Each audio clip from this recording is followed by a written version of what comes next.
নিলেন। কোরআন হাদিসের ঘটনা, বানোয়াট ঘটনা বলছি না আমার ভাইরা। কি করলেন?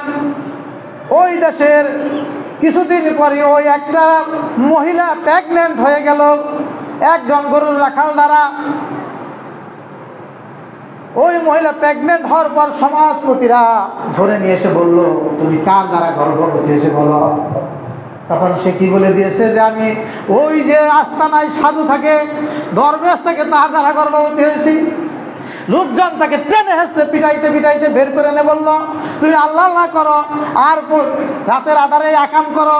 সে বলে, আল্লাহর কসম আমি এই আকাম করি নাই। মহিলা বলল, না এই করেছে। সর্বশেষ আল্লাহর কাছে দোয়া করবো, আল্লাহ এই বেজ্জতি থেকে তুমি আমাকে বাঁচাও। ওই শব্দ ভূমিষ্ঠ শিশু তখন বলল, আমার বাবা হলো গরুর রাখাল। তারপর জনগণ ছেড়ে দেয়।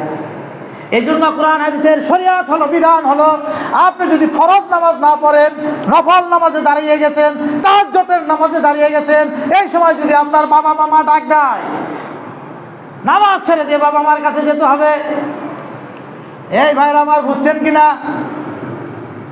আপনি যদি নফল নামাজ পড়েন, তাহাজ্জুদের নামাজ পড়তেছেন, বেতের নামাজ পড়তেছেন, এই সময় আপনার নাম ধরে মা ডাকলো, এই এদিকে আসো, তখন ওই মাটাকে সারা দেওয়া মদত আর নামাজ চালু রাখা গুনার কাজ।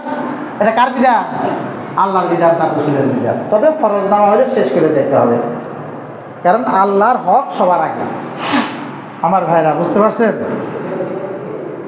বাবা মার কথা যদি আপনারা না মানেন, আমরা ওয়াজ যতই করি, এই আমার মতো হাজার হাজার কপাল পোড়ারা শুক্রবারে ওয়াজ করে।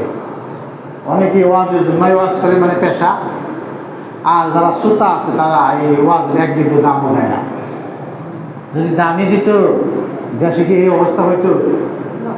এত রক্তপাতের পরে এই দেশে সেই ঘুষখোর বিচার, এত রক্তপাতের পরে অন্যায়ভাবে এখনো মানুষ হত্যা হয়, এখনো মামলাবাজি হয়, এখনো চাঁদাবাজি হয়, এখনো ন্যায় বিচারে আশা করা যায় না, এখনো কোর্টে গেলে উকিলকে টাকা দিতে হয়, এখনো মহিলা টাকা নেয়, যে টাকাগুলো এই দেশের মানুষের দিন বেচা কষ্টার্জিত টাকা।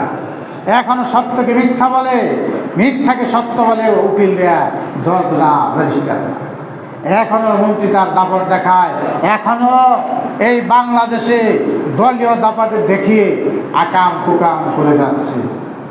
তার কারণ যত ওয়াজ আমরা করি বা জনগণ করে, আমরা তো করি না, একটা আপনারা মানেন না, স্বাধীনভাবে জীবনযাপন করে। মহান আল্লাহ তাবারক ওয়া তাআলা আমাদেরকে বোঝার তৌফিক দান করুন। বারাকাল্লাহু লানা ওয়া লাকুম ফিল কুরআনিল মাজিদ ওয়া নাফা'নি বিল আয়াতি ওয়া যিকরিল হাকীম।